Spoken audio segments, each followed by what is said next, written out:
하나님 말씀 시편 84편 전체 내용으로 우리에게 주시는 말씀의 제목은 시온의 대로와 눈물 골짜기. 자, 시편 84편 1절 표제에 고라자손의 시 이렇게 써 있습니다. 고라자손. 한번 의미를 찾아봅니다. 민수기 16장에 보면 고라와 일당들이 당을 짓습니다. 사람들 세를 규합을 해서 모세와 아론, 하나님이 세우신 그 질서와 권위에 도전을 합니다. 하나님 앞에 반역을 도모하는 겁니다. 하나님께서 그들을 용서하실 수 없기 때문에 그들을 이렇게 저주 가운데 심판을 하시는데, 그들이 서 있던 땅이 그대로 갈라지면서 그들이 살아있는 채로 땅 속에 음부에 떨어지게 하십니다. 그리스도인들에게, 하나님을 믿는 사람들에게 가장 큰 소망, 정말 우리가 사모하는 그런 믿음의 선배, 믿음의 선진이 있다면 에녹일 것입니다.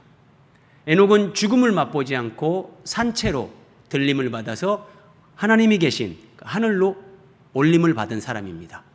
근데 그것과 완전 대조적으로 고라는 산채로 그냥 땅이 삼켜버려서 산채로 음부, 스올, 그 지옥에 떨어진 사람입니다.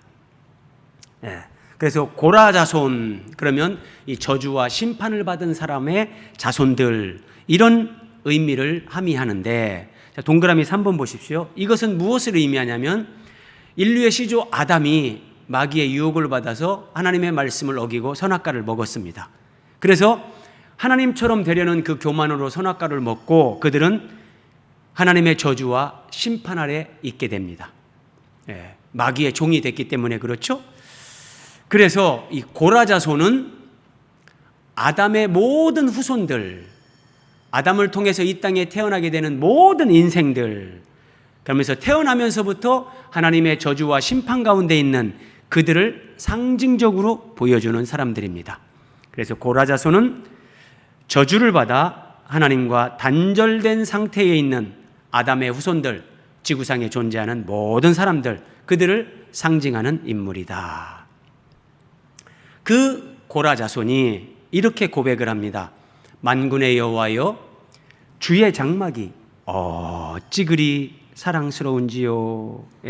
주의 장막, 그러면 우리는 1차적으로 하나님이 모세에게 허락하신 모세의 성막을 이렇게 연상할 수 있죠. 자, 주의 장막이 어찌 그리 사랑스러운지요. 우리가 잘 이해를 해야 됩니다.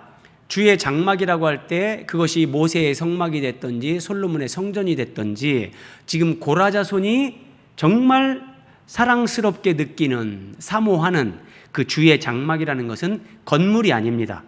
자, 주의 장막이 어찌 그리 사랑스러운지요. 이 말씀을 만약에 시편 42편 말씀으로 우리가 연결을 한다면 이런 얘기예요. 주의 장막이 어찌 그리 사랑스러운지요. 고라 자손들, 저주받은 인생들입니다.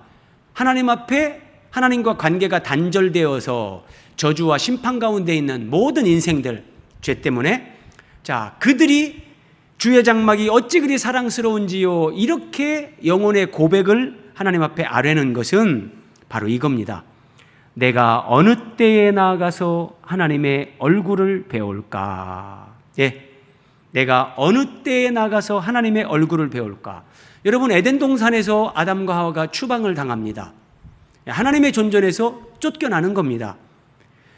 그런 존재, 그런 고라 자손들이 주의 장막이 어찌 그리 사랑스러운지요. 그것은 무슨 건물 성전, 모세의 건물 성막, 그것 자체에 초점이 있는 것이 아니라 하나님 앞에 나아가는 것. 하나님 앞에 나아가는 것. 그런데 이 모세의 성막이나 솔로몬 성전이 우리에게 보여주는 것, 히브리서 9장 8절. 자, 성령님께서 이 성막, 성전을 통해서, 이로써 이게 성전, 성막을 얘기하는 겁니다.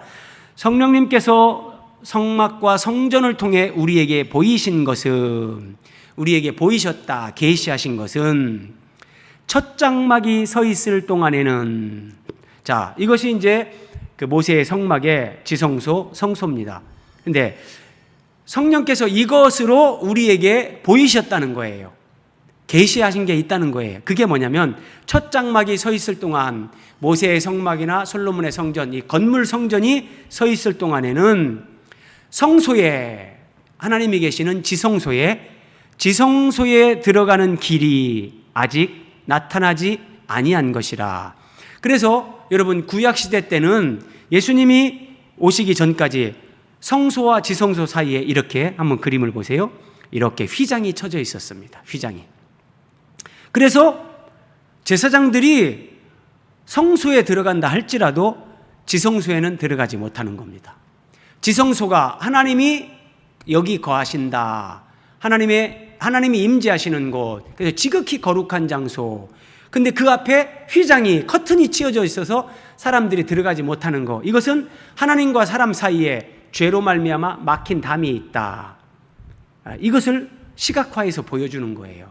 그런데 이 고라의 자손들, 하나님의 존전에서 추방당한 아담의 모든 후손들, 그들이 주의 장막이 어찌 그리 사랑스러운지요, 건물을 얘기하는 것이 아니라 하나님의 존전에 나아가는 것, 내가 하나님 앞에 나아가는 것, 거기에 초점이 있는 거예요.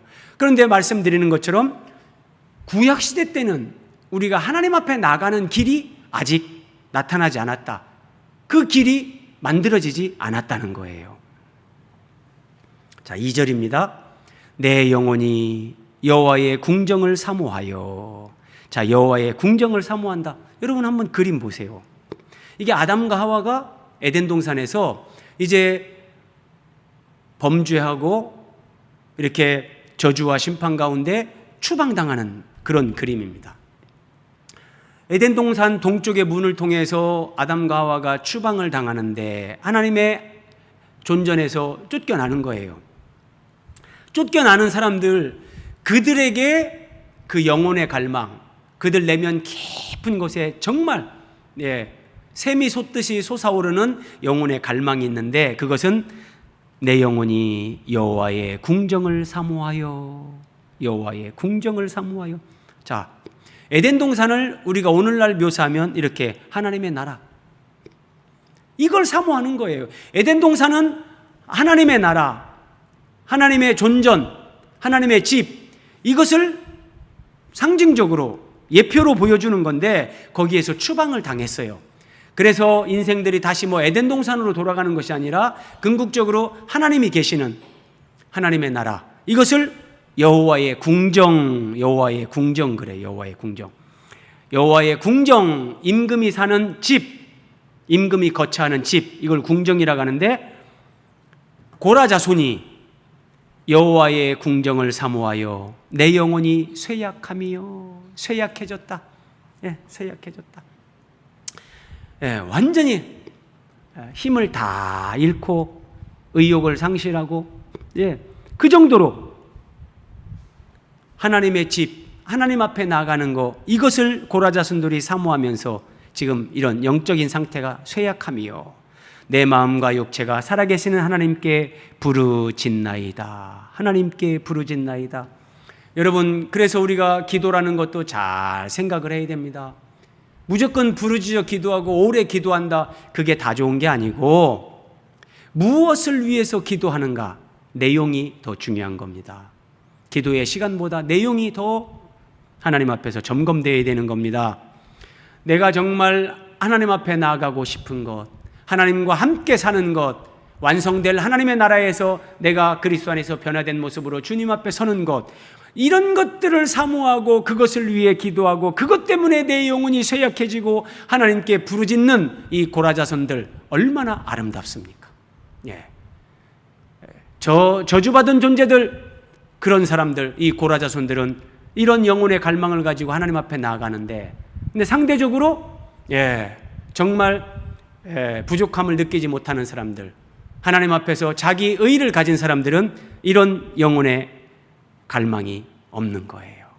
자, 고라 자손들은 하나님과 함께 살고 싶어서, 하나님의 집에 나아가는 거, 하나님을 만나고 싶어서, 하나님과 함께 정말 살고 싶어서 그걸 이토록 사모하고 이것을 위해 부르짖었습니다. 나에게는 오늘 이런 갈망이 있는가? 여러분 한번 점검해 보세요. 나는 정말 내 마음 깊은 곳에, 내 내면 깊은 곳에 나는 어떤 갈망을 가지고 살아가는가? 하나님을 향한 갈망, 하나님 말씀 그 진리에 대한 목마름, 주님을 더 깊이 알고 주님과 연합되어지고 주님의 몸인 교회로 세워지고 주님의 신부로 단장되기 위한 어떤 그런 영혼의 갈망, 그 목마름, 사모함으로 내 영혼 깊은 곳에 이런 갈망이 있는가? 그러면 여러분, 이 세상에서 어떤 고난 가운데 있어도, 어떤 부족함 가운데 있어도 정말 그 사람은 복받은 사람입니다. 오늘 시편 84편에 이런 사람들을 가리켜서 복이 있다, 복이 있다, 복이 있다, 12절 말씀에 복이 있다는 말씀이 3번이나 나옵니다. 3절입니다. 나의 왕, 나의 하나님, 만군의 여호와여, 주의 제단에서 참새도 제 집을 얻고. 우리식으로 표현하면 이런 거예요. 자, 십자가 종탑, 거기에 까치집이 지어지고 새들의 집이 지어지는 거예요. 이 고라자손들이 이렇게 그냥 실제 어떤 예전에 자기들이 예전에 봤던 그 주의 장막, 그 어떤 그 주의 제단 한 모퉁이에, 아니면 정말 처마 끝에 이런 새집이 있었던 것을 본 적이 있었든지, 그래서 그것을 추억하면서 이렇게 3절을 기록하든지, 아니면 그냥 상상하는 거죠. 주의 제단에서 참새도 제 집을 얻고. 자, 어떤 사람이 예수님을 믿고 믿음 생활 잘 하다가 어떤 죄로 말미암아, 마귀의 유혹으로 말미암아 이제 교회 생활을 안 하는 거예요. 교회 생활을 안 하다가 하루는 이렇게 지나가다가 예배당이 있는데, 농촌에 자그마한 예배당이 있는데 그 예배당 십자가 종탑에 이렇게 새 집이 지어져 있는데, 저 새 집에서 짹짹거리면서 어미새와 함께 사는 새끼 새들을 보면서 그래, 나도 옛날에 하나님 앞에 나가서 성도들과 함께 예배하며 찬송하며 기도하며 참 하나님을 섬기며 이렇게 행복한 때가 있었는데, 예를 들어 이렇게 회상하는 거예요. 주의 제단에서 참새도 제 집을 얻고 제비도 새끼들 보금자리를 얻었나이다. 한번 그림으로 보세요. 예배당 한쪽 그 지붕 밑에 제비가 집을 짓고 새끼를 낳아서 새끼들에게 먹이를 물어다 줍니다. 새끼 제비들이 입을 쩍 벌리고 먹이를 달라고 짹짹거립니다. 근데 이것을 보면서 이 고라자손은 정말 참새가 부럽고 제비가 부럽고 다 부러운 겁니다. 너희들은 하나님 성전 주의 제단 그 처마 밑에서, 그 주의 제단의 그 곁에서 너희들은 하나님과 함께 그렇게 사는구나.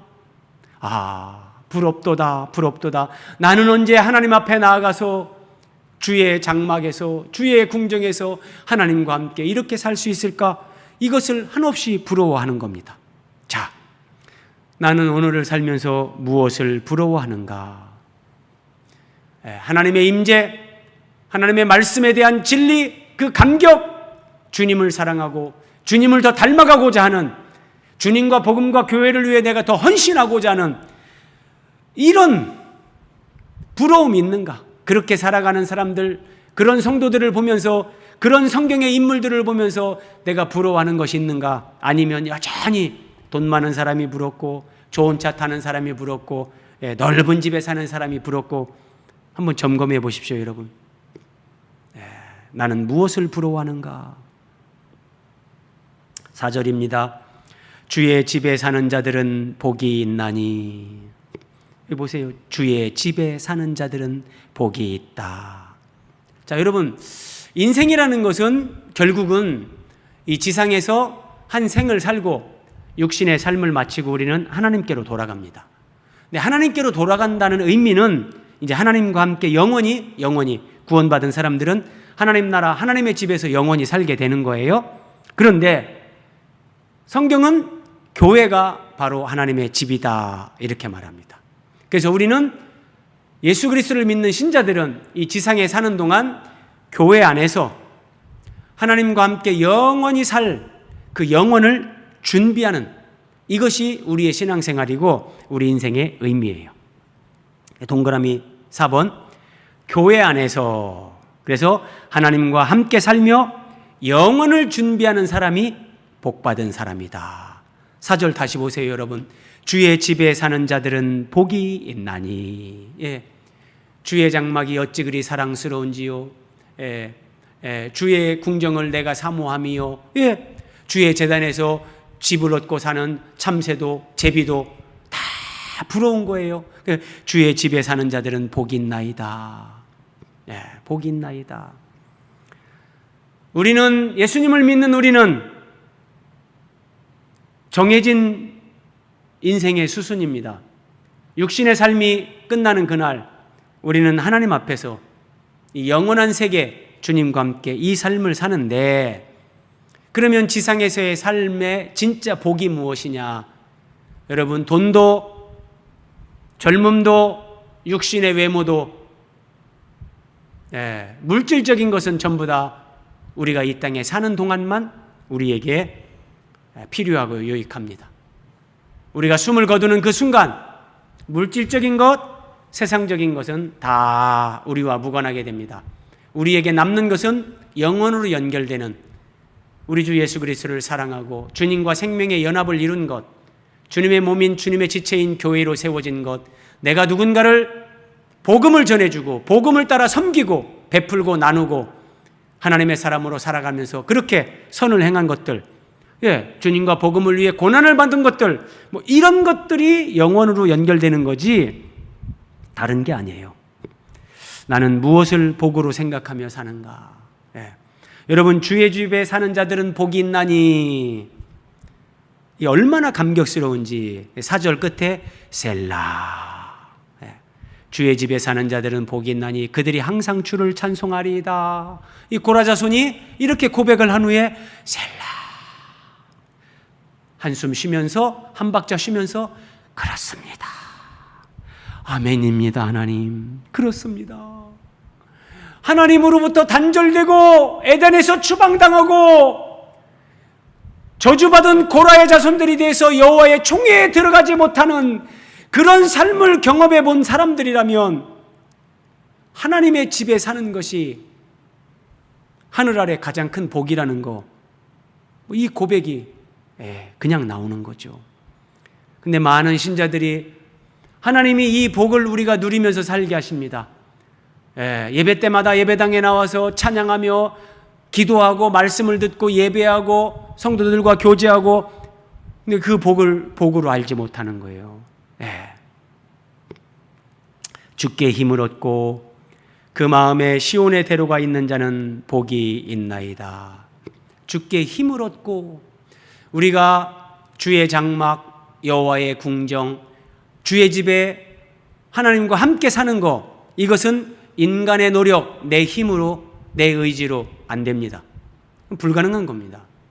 그래서 이것은 주께 힘을 얻고, 오늘날 우리의 언어로 하면 하나님께 은혜를 받고, 이 얘기예요. 하나님 앞에 예수 그리스도를 통해서 은혜를 받고 하나님의 은혜로 예배당에 나오고 하나님의 은혜로 그 말씀이 깨달아지면서 눈이 열리고 성경이 이제 하나님의 말씀으로 나에게 다가오기 시작할 때 이걸 얘기하는 거예요. 주께 힘을 얻고 주께 은혜를 얻고, 이런 은혜를 받으면 그 마음에 시온의 대로가 생깁니다. 그 마음에 시온의 대로가 있는 자는 복이 있다. 자, 시온의 대로, 그 의미를 우리가 알아야 되겠죠? 자, 먼저 시온이 뭔가 살펴봅니다. 시편 2편 6절, 내가, 하나님이 하시는 말씀이에요. 내가 나의 왕을 내 거룩한 산 시온에 세웠다. 하나님 아버지께서, 만군의 여호와 하나님께서 나의 왕을 시온에 세웠다 그래요.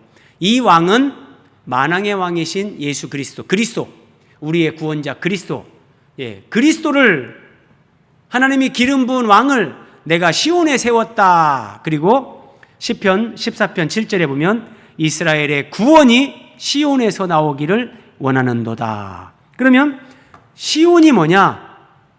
시온은 하나님의 구원이 이루어지는 것, 이루어지는 곳, 그렇게 이해를 하면 됩니다.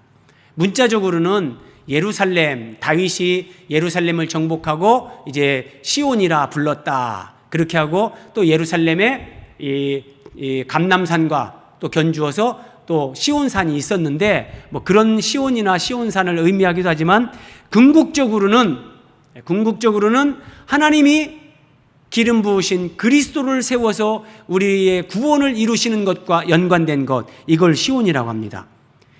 그런데 그 시온의 대로가, 마음에 시온의 대로가 있는 자는 복이 있다.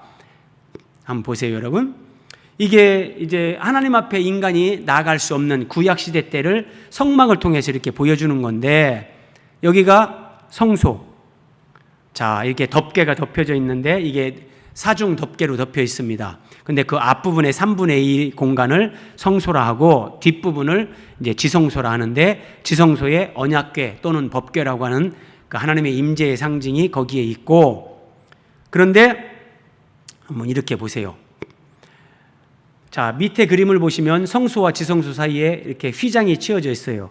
그래서 사람이 하나님 앞에 바로 나갈 수가 없는 거예요. 근데 이 휘장이 하나님이 모세에게 성막을 말씀하시고 1500년 동안 이 휘장이 하나님과 사람 사이에 막고 있는 걸 보여준 거예요. 그런데 이제 1500년이 지나서 하나님이 약속하신 그리스도, 하나님의 아들 예수님이 이 땅에 사람으로 오셔서 십자가에서 우리의 죄를 대신 담당하시고 죽으시는 거예요. 예수님이 몸짓고 피 흘려 죽으시는데 이때 1500년 동안 닫혀 있었던 이 휘장이 비로소 열립니다. 예수님의 십자가 위에서 예수님의 몸이 찢기는 거예요. 그때 하나님과 사람 사이를 가로막고 있던, 하나님과 사람 사이의 단절을 상징하는 이 휘장이 위로부터 아래로 쫙 찢어지면서 열리는 거예요. 이게 열리는 거예요. 그래서 이렇게 휘장이 없어져요. 휘장이 없어지고 사람이 하나님의 임재를 상징하는 언약궤, 법궤 앞에까지 사람이 쫙 나갈 수 있게 되는 거예요. 이것을 오늘 본문은 시온의 대로다 그러는 거예요. 그래서 예수님께서 요한복음 14장 6절 예수께서 이르시되 내가 곧 길이다. 예수님이 내가 곧 길이다 그러는 거예요. 무슨 길이냐? 내가 곧 길이요 진리요 생명이니 나로 말미암지 않고는 아버지께로 올 자가 없느니라. 예수님이 아버지 하나님께로 나아가는 길. 죄가 하나님과 사람 사이를 가로막았어요. 이것을 시각적으로 보여주던 것이 지성소 앞에 휘장이었어요.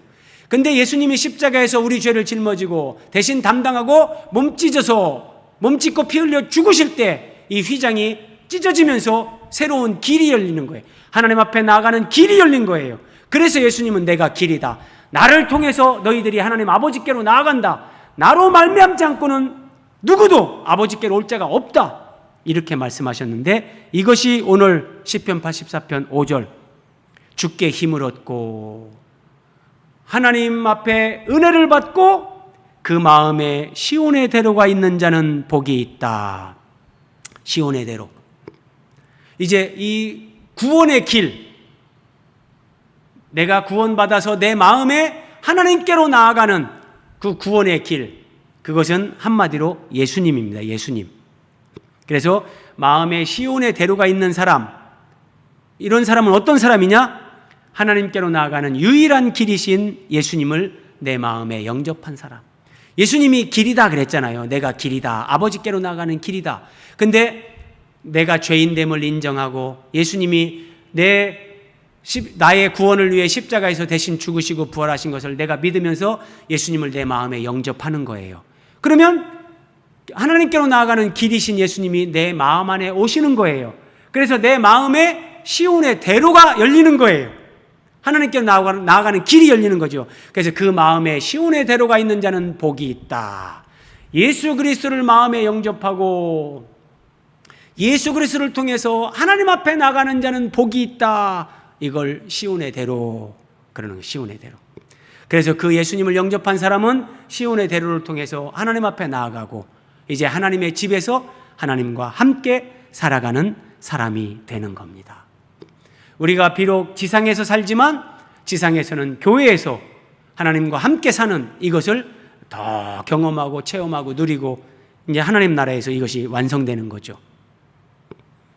자, 이렇게 예수 그리스도를 영접하고 마음의 시온의 대로가 이제 있는 사람들, 그래서 하나님 아버지 앞에 나아가서 그 하나님 앞에 존전에 거하고 하나님과 함께 사는 사람들, 그들은 어떤 삶을 살아가는가? 예수님의 삶을 통해서 한번 보여줍니다. 마태복음 8장 19절, 한 서기관이 나와 예수께 아뢰되 선생님이여 어디로 가시든지 저는 주님을 따르겠습니다. 서기관이 이런 말을 합니다. 서기관들 중에 예수님 앞에 이렇게 나온 서기관들도 뭐 거의 없었죠. 그러니까 예수님이 보실 때 참 귀하다고 볼 수 있는 거죠. 근데 예수님께서 예수님을 따른다는 게 뭔지 더 깊이 생각하고 깨닫게 하려고 이렇게 말씀하십니다. 그 서기관에게 여우도 굴이 있고 공중의 새도 거처가 있으되 인자는 머리 둘 곳이 없다. 인자, 사람의 아들. 예수님은 하나님의 아들인데 사람의 모양으로 왔기 때문에 인자다 그러는 거예요. 사람의 육신을 입고 이 땅에 오신 하나님의 아들 예수님이 나는 머리 둘 곳도 없다. 근데 네가 나를 따르겠느냐? 네가 나를 따르려면 이거 알고 따라야 된다. 이런 얘기예요. 인자는 머리 둘 곳도 없다. 그리고 이 서기관과의 대화를 마치고 예수님이 제자들과 배를 타고 갈릴리 바다를 건너는데 바다에 큰 놀이 일어나 배가 물결에 덮이게 되었다. 그런데 예수께서는 배에서 주무셨습니다. 여러분, 이 큰 물결이 일어나는데 배에 누워서 주무시는 예수님 그림을 한번 보세요. 재밌지 않습니까? 제자들은 전부 다 눈이 똥그러내집니다. 막 휘몰아치는 그 파도, 거센 파도 풍랑에 그들의 시선은 거기에 주목되고, 큰일 났다. 큰일 났다. 이러다 우리 죽는 거 아니냐? 두려워합니다. 그런데 예수님은 그냥 배에서 주무십니다. 이 여기에 귀한 깊은 메시지가 있는 거예요. 인자는 머리 둘 곳도 없다. 그런데 예수님이 풍랑이 있는 배 위에서 머리를 배 바닥에 대시고 예수님이 주무시는 거예요. 어떤 의미냐면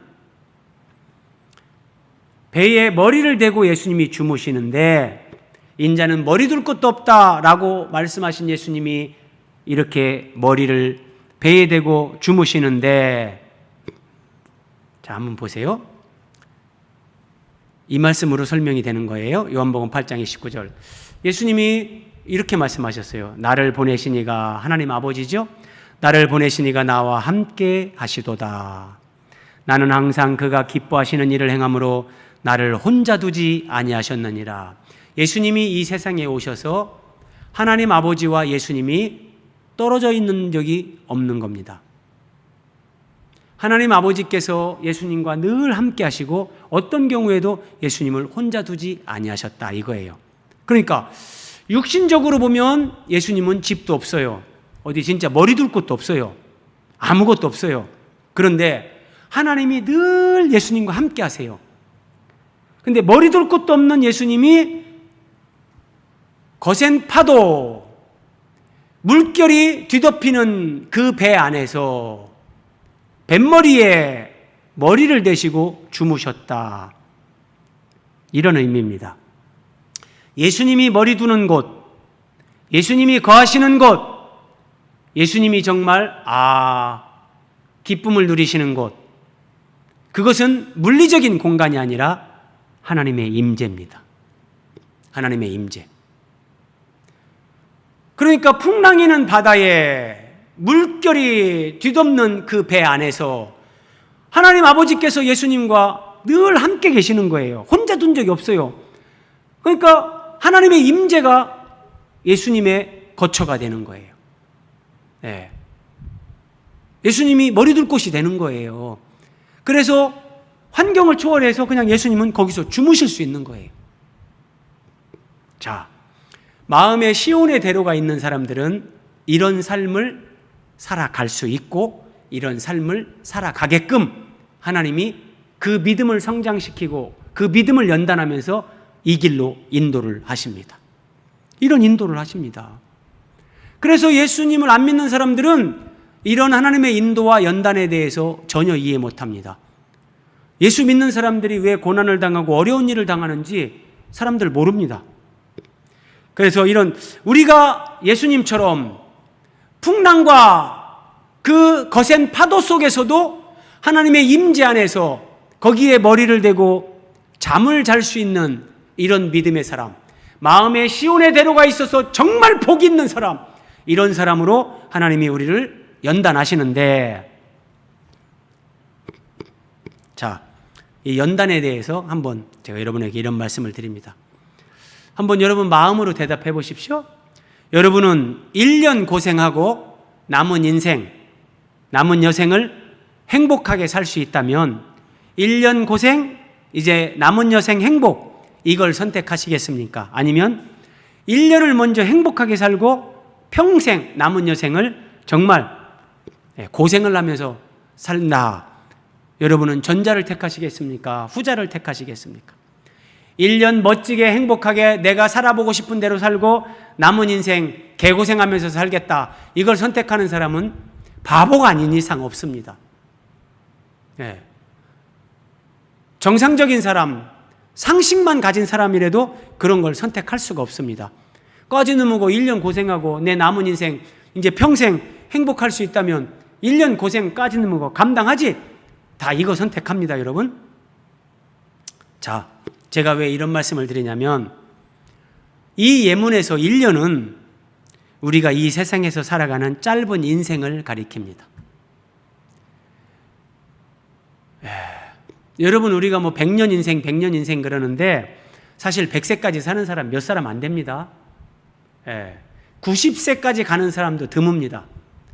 대부분 뭐 80 아니면 70대 그렇게 이제 살면서 생을 마감하는데, 그러면 여러분들의 지금 나이 얼마 됐습니까? 여러분 나이에서 한 80대 중반 넉넉 잡고 90세까지 사신다고 할 때 몇 년 남았습니까? 30년 남았습니까? 40년 남아서 나는 뭐 끄떡없다 그런 생각을 하십니까? 아닙니다. 하나님 나라에서 우리가 누리게 될 그 영원에 비하면 지상에서 우리의 삶이라는 것은 사실은 1년만큼도 안 됩니다. 그냥 찰나, 한 점 티끌에 불과한 겁니다. 그럼에도 우리는 그 찰나와 같은 순간에 그 고난의 과정 가운데서 힘들어하는데 뭐 힘들 수밖에 없죠. 그런데 하나님이 그걸 다 이해를 하시지만, 자, 제가 예전에 한번 말씀드렸었어요. 수표인데 1,000억 원짜리입니다. 1,000억 원. 1,000억 원짜리 수표입니다. 1,000억 원. 만약에 하나님께서 10년 뒤에 내가 너에게 1,000억 원을 준다. 하나님이 정말 이런 약속을 우리에게 해주셨어요. 그러면 10년 뒤에 내가 1,000억 원이 생긴다는 하나님의 약속을 분명히 내가 믿는다면 10년 동안의 가난, 10년 안에서 내가 겪는 고난, 10년 그 기간 동안 내가 사람들에게 조롱받는 그 비난, 조소, 여러분 이거 웃으면서 이겨낼 수 있는 겁니다. 웃으면서 이겨낼 수 있는 겁니다. 그런데 여러분, 하나님이 우리에게 주신 영생, 천국, 예수 그리스도와 함께 하나님 나라의 상속자가 되게 하셔서 하나님 나라의 모든 걸 우리가 상속받고 기업, 유업으로 우리가 물려받습니다. 그리고 하나님이 우리를 하나님의 생명과 영광에 참여하는 그런 영광을 우리에게 덧입혀 주십니다. 자, 이것을 다 우리가 환산한다면 이것은 1,000억 원 어림없습니다. 여러분 1,000억 원 준다면 여러분들의 목숨을 내놓겠습니까? 그럴 사람 없을 겁니다. 그러니까 1,000억 원은 우리의 이 육신의 목숨값도 안 되는 거예요. 근데 하나님이 우리에게 영생을 주세요. 하나님 나라를 주시고 하나님의 모든 소유를 그리스도 안에서 우리에게 상속해 주십니다. 그 기업의 풍성과 영광을 우리에게 주십니다. 그러면 10년 뒤에 하나님이 1,000억 원을 준다는 것보다도 이 땅에서 내 삶이 끝날 때 하나님 나라에서 우리가 믿음으로 정말 순종하며 주의 뜻대로 살았을 때 하나님이 약속하시는 그 구원의 은혜와 영광, 그 기업의 영광의 풍성, 이것은 1,000억 원과 비교할 수 없는 거예요. 예. 그러면 우리는 이 땅에 사는 동안 가난 그냥 웃어넘길 수 있습니다. 고난 힘들죠. 평생 정말 장애우로 사는 사람들, 그래서 우리가 함부로 이렇게 말할 수는 없죠. 그러나 하나님의 분명한 약속, 그것을 진짜 알고 믿는다면 그 고난도 이겨낼 수 있습니다. 감사할 수 있습니다. 어떤 비난도 견뎌낼 수 있습니다. 문제는 이겁니다. 믿음으로 모세는 우리에게 이 믿음이 부족하다는 겁니다. 모세는 지금부터 3,500년 전의 사람, 예수님이 이 땅에 오시기 전에 1,500년 전의 사람입니다. 그런데 히브리서 기자는 이렇게 기록합니다. 믿음으로 모세는 장성하여, 우리도 영적으로 성장해야 됩니다. 바로의 공주의 아들이라 칭함받기를 거절했다. 이집트의 공주의 아들, 얼마나 많은 특권이 있겠습니까? 근데 그 특권을 다 포기하는 겁니다. 그리고 도리어 하나님의 백성과 함께 고난받기를, 하나님의 백성과 함께 우리에게 적용하면 교회와 함께, 교회를 위하여, 교회와 더불어 고난받는 걸 선택합니다. 믿음으로요. 믿음으로. 그리고 그리스도를 위하여 받는 수모를, 그리스도를 위하여 받는 수모를 애굽의 모든 보화보다, 이 세상의 모든 부귀영화보다 더 큰 재물로 여겼다. 이는 상주심을 바라봤기 때문이다. 여러분, 그래서 10년 뒤에 하나님이 1,000억 원을 준다는 약속이 있다면 제가 말씀드린 대로 가난, 고난, 비난, 그거 견뎌내는 거 그렇게 어려운 거 아닙니다. 우리의 믿음의 선배 모세가 이 삶을 살았다니까요. 이 삶을요. 믿음으로 모세는 우리가 힘들어하고 하나님이 주시는 평강을 누리지 못하고 예수님처럼 풍랑과 거센 파도, 그 물결 속에서 잠을 자지 못하는 것은 돈이 부족해서가 아니라 믿음이 부족하기 때문입니다. 이 믿음이 부족하기 때문입니다. 믿음이.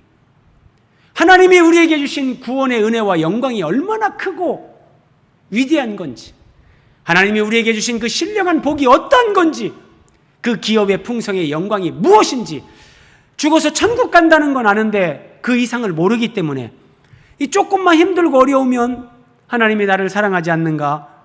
하나님이 왜 이런 고난을 주시는가? 아니에요. 사랑하기 때문에 더 귀한 걸 주시기 위해서 그 과정을 허락하시는 겁니다. 여러분, 예수님이 뱃머리에서 물결이 뒤덮이는데도 불구하고 주무셨던 것처럼 우리가 이런 믿음의 사람이 되어야 되는 겁니다. 이것이 우리가 주의 장막, 주의 제단, 주의 교회, 주의 집, 예수 그리스도의 몸으로 세워지는 이 땅에서 이 시대의 교회로 세워지는 그 은혜와 영광이란 말이에요.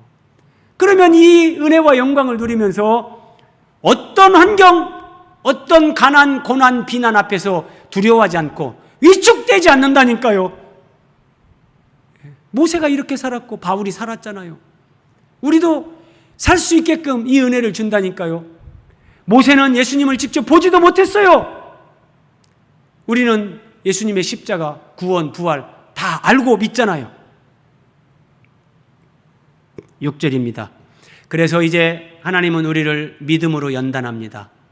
예수님 같은 믿음의 사람들, 정말 예수님 같은 하나님의 자녀들로 우리를 세우기 위해서 연단의 과정으로 인도하시는데, 그들이 눈물 골짜기로 지나갈 때에, 그래서 하나님께서 우리를 사랑하시지만 눈물 골짜기를 우리로 하여금 지나가게 하십니다. 시편 23편 다윗의 고백으로 번역을 한다면 사망의 음침한 골짜기를 지나가게 하는 겁니다. 이게 하나님이 하시는 일의 필수 코스, 믿음 안에 숨겨져 있는 하나님의 섭리의 신비, 고난의 은혜와 영광, 우리를 눈물 골짜기로 지나가게 하십니다. 근데 눈물 골짜기를 지나가면서 그곳에 많은 샘이 있을 것이며 이른 비가 복을 채워주나이다. 하나님이 그 눈물 골짜기를 통과하지만 힘들고 어려운 그 삶을 살아내지만 거기에서 하나님이 베푸시는 은혜의 샘, 하늘에서 내려주는 이른 비, 늦은 비, 때를 따라 돕는 하나님의 은혜, 그때그때 피할 길을 내시는 하나님의 그 인도하심, 이런 것들을 경험한다는 거예요. 이런 것들을. 그러면서 믿음이 성장하는 겁니다. 이스라엘 백성들은 출애굽을 하면 고생 끝, 행복 시작이라고 생각했습니다. 오늘날 신자들은 하나님을 믿으면 모든 문제가 사라지고 만사형통할 거라고 생각합니다. 내가 예배 빠지지 않고 기도 열심히 하고 성경 묵상하고 내가 11조 잘하고 나름대로 교회 충성하면 우리 집안에는 어떤 문제도 생기지 않을 거다. 하나님이 다 지켜줄 거다. 이렇게 생각하는 사람들이 의외로 많습니다. 그것은 아직 신앙이 초보 단계에 있는 겁니다. 신앙이 초보 단계에 있는 거예요. 동그라미 3번 보세요. 이런 초보 단계의 믿음은 아직 하나님을 믿지만 하나님의 경륜을 모르는 겁니다. 하나님의 경륜. 자, 하나님이 왜 세상을 창조했는가? 하나님이 왜 나를 이 땅에 태어나게 했는가? 하나님이 왜 나를 예수 믿게 했는가? 이 전체를 하나님의 경륜, 이것으로 이해할 수 있는데, 그러니까 이런 하나님의 창조 목적, 하나님의 구원의 의미, 인생이 고난을 포함하는 그 인생의 과정, 이것의 그 참된 의미가 뭔지 이걸 모르는 거예요. 하나님의 경륜을 모르니까 그냥 고난 없고 만사형통하고 편안하게 살다가 편안하게 죽으면 가장 복이다. 아니에요. 편안하게 살다가 편안하게 죽는 거, 그게 결단코 하나님 앞에서 복이 아니에요. 그건 복이 아니에요. 자, 하나님은 동그라미 4번 우리를 예수님의 십자가, 고난, 죽음, 부활에 참여시킵니다. 이게 그냥 정해진 코스예요. 인생이 태어나면 이 과정을 겪어야 되는 거예요. 하나님은 우리를 예수님을 믿게 했다면 이제 예수님의 고난, 십자가에 참여하게 합니다. 그리고 예수님의 죽음 안에서 나의 옛사람, 내 자아의 생명이 죽음을 경험하도록 우리를 자아의 죽음의 과정으로 우리를 끌고 가십니다. 그리고 거기가 끝이 아니라 그리스도의 부활에 우리를 참여시켜서 예수 그리스도의 부활 생명이 내 생명이 되고 그 부활 생명이 내 자아의 생명을 대체하면서 예수 그리스도의 생명으로 살아가면서 예수 그리스도의 사람으로 세워지고 변화되는 이 생명의 성장, 존재의 변화를 하나님이 우리 인생 가운데 이루어 가십니다. 그러면서 우리를 하나님의 신성한 성품에 참여하는 자로 그렇게 변화시키는 겁니다. 이것이 예수 그리스도를 믿는 자들에게 주시는 하나님의 복입니다. 이게 진정한 복입니다. 그래서 사도 바울은 이렇게 말합니다. 사도행전 14장 22절 제자들의 마음을 굳게 하여, 여러분들이 사도행전 14장 읽어보세요. 여기 제자들은 바울이 복음을 전해서 이제 예수님을 믿고 따르기로 한 제자들입니다. 그러니까 예수 믿고 오래된 신자들이 아니란 말이에요. 초신자들이에요. 그러나 예수님을 따르겠다, 그런 제자의 길로 들어서는 그들에게 사도 바울이 이렇게 권합니다. 우리가 하나님 나라에 들어가려면 많은 환난을 겪어야 할 것이다. 이것이 정치적인 박해, 어떤 종교적인 박해일 수도 있지만 사도 바울 당시에는 바울은 이것을 이제 예견하는 거죠. 그러나 오늘날 우리는 이런 정치적인 종교적인 박해는 없습니다. 그러나 그런 박해가 없어도 각 사람의 인생 가운데 많은 환난 피할 수 없습니다. 그렇다고 여러분 두려워하지 마세요. 하나님이 피할 길을 주시고 능히 감당할 힘을 주십니다. 미리 걱정할 거 없습니다. 그러나 하나님 나라에 들어가기까지 우리는 이런 많은 환난 과정을 겪으면서 하나님의 사람으로 세워지고 예수님처럼 풍랑이는 바다에서도 편안하게 하나님의 임재 안에서 잠을 잘 수 있는, 내 모든 걸 맡기는 거예요. 마지막으로 내가 죽고 사는 것까지도 하나님께 맡기는 거예요. 의탁이 되는 거예요. 그래서 평안하게 잠을 잘 수 있는 거예요. 여러분, 하나님을 믿는데 우리가 이런 믿음의 사람이 되어야 되지 않겠습니까?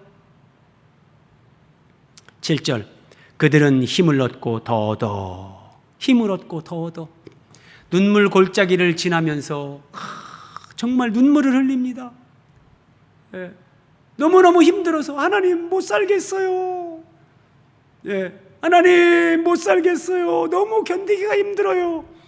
눈물 골짜기 지나면서 눈물 흘리고 또 눈물 흘리고 또 눈물 흘립니다. 근데 그때마다 하나님께서 또 힘을 얻게 하고 또 힘을 얻게 하고, 예, 은혜를 공급하는 거예요. 주께 힘을 얻고, 예, 은택을 입혀주고 이른 비를 내려주고, 예, 힘을 얻고 더더, 예, 앞으로 나아가는 거예요. 하나님을 향해서 전진하는 거예요. 예, 믿음이, 예, 앞으로 나아가는 거예요.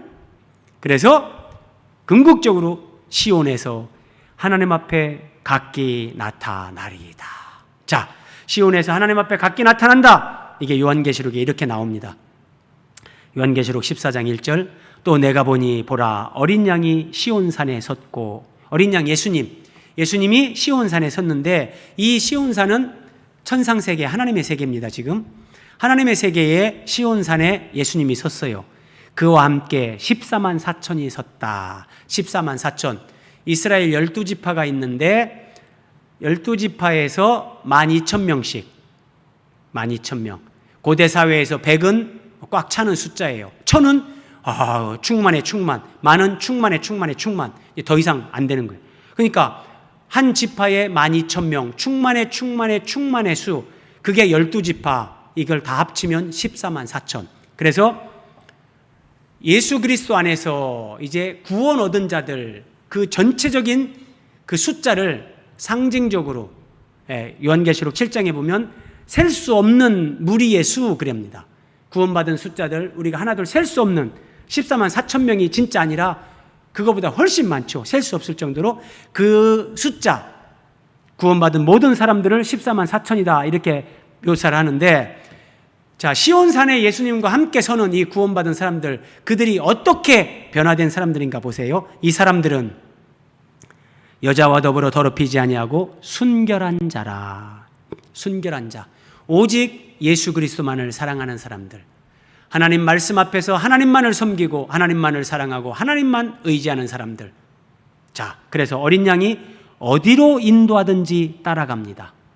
양다리 걸치지 않습니다, 여러분. 양다리 걸치는 것을 순결하다고 하지 않습니다.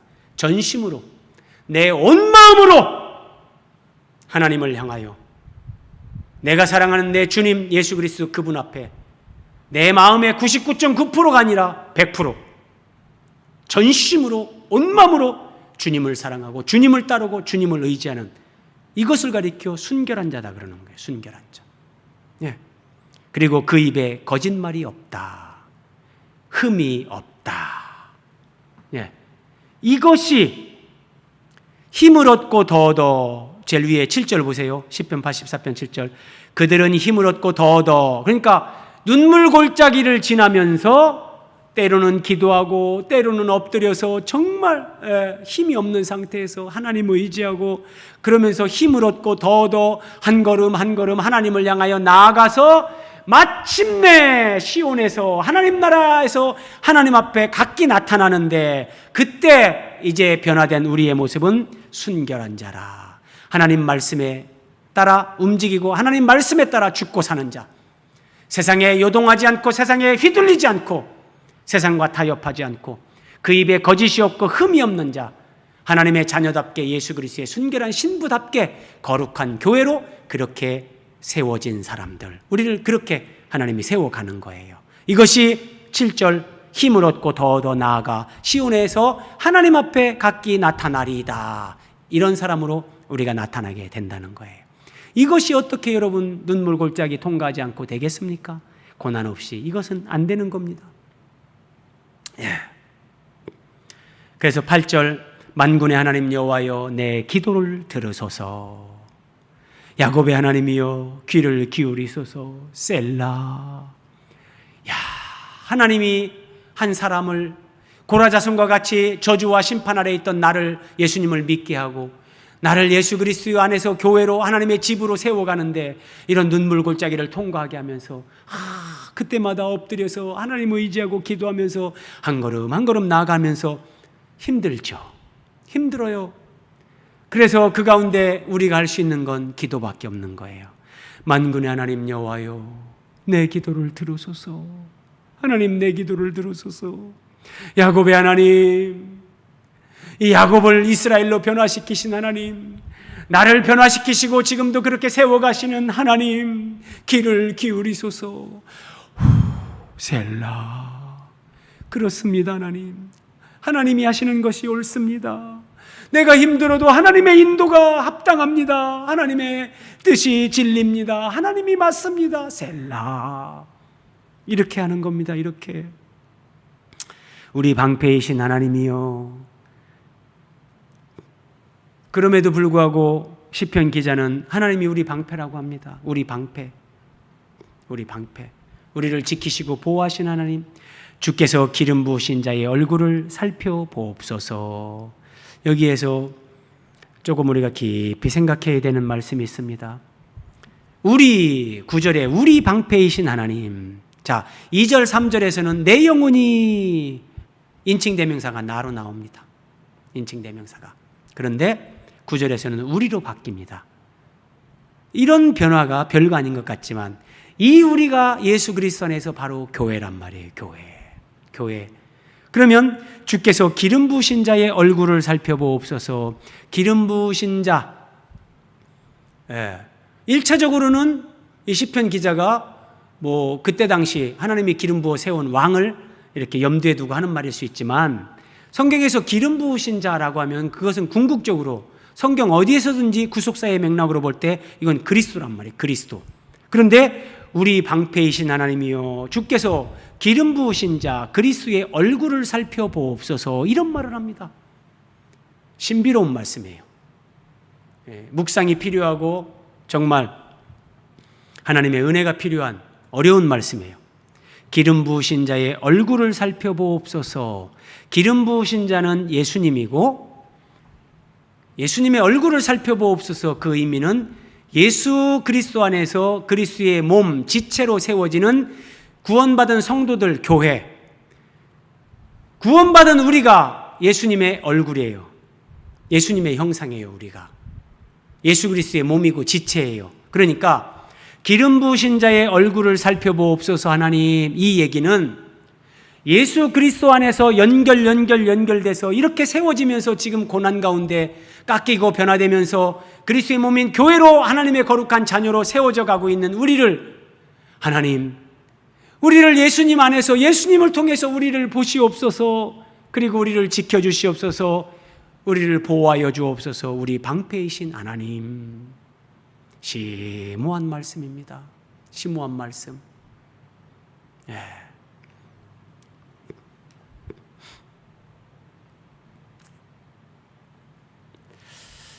주의 궁정에서, 임금이 거처하는 집을 주의 궁정이라고 하죠.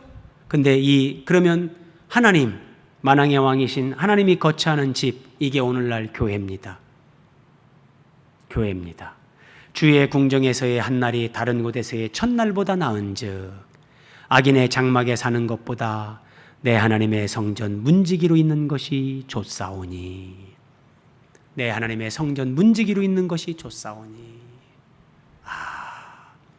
여러분, 이 교회의 비밀과 영광을 아는 사람들은 우리의 삶이, 우리의 믿음 생활이 교회 중심으로 될 수밖에 없는 거예요. 그리스도의 몸인 교회. 내 하나님의 성전 문지기로 있는 것이 좋사오니. 자, 이 성전, 이 집이 바로 하나님의 집. 이 집은 살아계신 하나님의 교회다. 하나님의 교회. 지금 이 고라자손 시편 기자는 여기까지 내다보는 거예요. 여기까지요. 마음의 시온의 대로를 얘기했잖아요. 그냥 물리적인 건물, 성전, 그걸 얘기하는 게 아니라니까요. 우리 마음에 있는 성전, 우리가 그렇게 세워지는, 이게 바로 교회란 말이에요. 교회요. 이게. 그래서 그 지체들과 내가 함께 그리스도의 몸을 이루면서 내가 그 하나님의 성전에, 그 교회에 내가 문지기로 있어도 나는 좋습니다. 교회에서 내가 높아지는 거, 대접받는 거, 그런 게 아니라 나는 교회 안에서 내가 섬길 수만 있어도 그것이 나에게는 크나큰 영광이고 나는 그것을 사모합니다. 그 고백과 똑같은 거예요.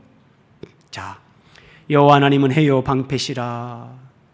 여호와께서 은혜와 영화를 주시며 정직하게 행하는 자에게 좋은 것을 아끼지 않으신다. 여기 정직하게 행한다. 이 정직은 윤리적인 개념이 아닙니다. 하나님이 우리를 그리스도 안에서 생명의 성장, 존재의 변화, 여호와의 장막, 주의 집, 주의 제단, 이런 식으로 우리를 변화시켜가는 과정에서 그 과정에서의 정직을 얘기하는 거예요. 그러면 이 정직은 뭐냐? 하나님 앞에서 하나님 나는 죄인입니다.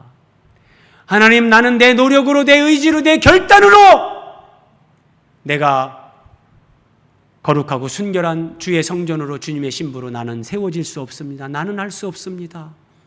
정직하게 내 한계, 나의 무능, 이것을 인정하는 거예요. 그런데 여기서 또 하나의 정직이 있습니다. 나는 할 수 없지만 나를 구원하신 하나님은 하실 수 있습니다. 나를 위해 몸짓고 피 흘려 죽으신 예수님은 나를 그렇게 변화시킬 수 있습니다. 나를 이 올무로부터 해방시킬 수 있습니다. 하나님은 나를 이 악한 습관, 음주, 마약, 우울증, 질병, 나를 사로잡고 있는, 나를 결박하는 어떤 그런 억눌림, 나는 할 수 없지만 하나님은 할 수 있습니다. 이것이 하나님 앞에서 정직한 겁니다. 그렇게 하는 자들에게 좋은 것을 아끼지 않습니다. 한번 보세요. 좋은 것을 아끼지 않는다. 이 좋은 것이 뭘까요? 물질적인 게 1차적인 게 아니에요. 나중에 때가 되면 물질도 주십니다, 여러분. 우리가 그렇게 원하는 것도 주십니다. 그런데 그거 이전에 하나님이 정직하게 행하는 자에게 주시는 좋은 것은 마태복음 7장 예수님 말씀입니다. 너희가 악한 자라도 좋은 것으로 자식에게 줄 줄 알거든 하물며 하늘에 계신 너희 아버지께서 구하는 자에게 좋은 것으로 주시지 않겠느냐. 여기 좋은 것이 나옵니다. 그런데 이 좋은 것이 그럼 뭐냐? 누가복음에서는 너희가 악할지라도 좋은 것을 자식에게 줄 줄 알거든 하물며 너희 하늘 아버지께서 구하는 자에게 성령을 주시지 않겠느냐. 하나님이 정직하게 행하는 자에게 내가 죄인됨을 인정하고 나는 나 스스로 나를 바꿀 수 없고 나는 담배 끊는 거, 술 끊는 거 하나도 나는 할 수 없습니다. 나는 욕심꾸러기, 나는 탐욕에 사로잡힌 자, 하나님 나는 11조도 내 의지로 하나님 앞에 온전히 드리지 못하는 연약한 자입니다. 여러분들이 그렇게 인정하면 돼요. 안 되는 분들은. 그러나 이런 나를, 그런 야곱을 이스라엘로 바꾸신 하나님께서 그 하나님은 나를 바꾸실 수 있습니다. 하나님은 그렇게 할 수 있습니다. 이게 정직한 거예요. 그러면 하나님은 그렇게 자기 한계, 무능을 인정하고 하나님을 의지하고 하나님의 능력을 믿는 자들에게 하나님은 성령을 물붓듯이 부어주셔서 성령의 능력으로 변화될 수 있게끔 은혜를 베푸시는 거예요. 성령의 능력으로. 여러분은 할 수 없죠. 여러분은 못 벗어납니다. 못 이깁니다. 스스로 못 벗어납니다. 하나님은 하실 수 있습니다. 정직하게 이걸 인정하시고 믿으십시오. 그리고 그 하나님 앞에 하나님 붙잡고 의지하십시오. 그러면 성령을 주셔서 자유케 하시는 겁니다. 이기게 하시는 겁니다. 그래서 오늘 마지막 절, 만군의 여호와여 주께 의지하는 자는 복이 있나이다. 시온의 대로가 있는 자가 복이 있습니다. 주의 집에 사는 자가 복이 있습니다. 어떻게 내 마음에 시온의 대로가 생길 수 있습니까? 어떻게 내가 하나님의 집에 살 수 있습니까? 우리는 하나님을 의지함으로. 그래서 주께 의지하는 자가 복이 있고 주께 의지하는 자가 예수님을 영접하고 예수님을 만나고 시온의 대로가 뚫리는 거고, 주를 의지하는 자가 자신의 무능을 인정하고 정직하게 고백하는 자가 하나님의 집에 사는 그 복을 누리게 되는 겁니다. 오늘 마지막 말씀입니다. 눈으로 살펴보시면서요, 눈물 골짜기를 우리에게 허락하십니다. 그러나 시온의 대로가 있는 자들에게 눈물 골짜기, 시온의 대로, 하나님 앞에 나아가는 감격은 대로입니다. 그런데 우리에게 허락하는 눈물은 골짜기입니다. 그 대로에 비해서 골짜기가 작다는 거예요. 자, 그리고 동그라미 3번, 마침내 하나님은 우리를 하나님의 영광에 참여하게 하십니다. 하나님과 함께 영원히 살게 하십니다. 이게 우리에게 확정되어 있는 하나님의 약속입니다. 그래서 하나님을 의지하는 사람이 복이 있습니다. 하나님을 의지하지 않아도 되는 사람은 복이 있는 게 아닙니다. 하나님을 의지하지 않아도 될 만큼 교회의 재정이 풍성하고 교회의 모든 것이 다 갖춰준 그 교회가 복 있는 교회가 아닙니다. 하나님을 의지해야만 되는 교회가 복이 있고, 하나님을 의지해야만 되는 가정이 복이 있고, 하나님을 의지해야만 살아갈 수 있는 사람들이 복이 있는 겁니다. 우리 기도하겠습니다.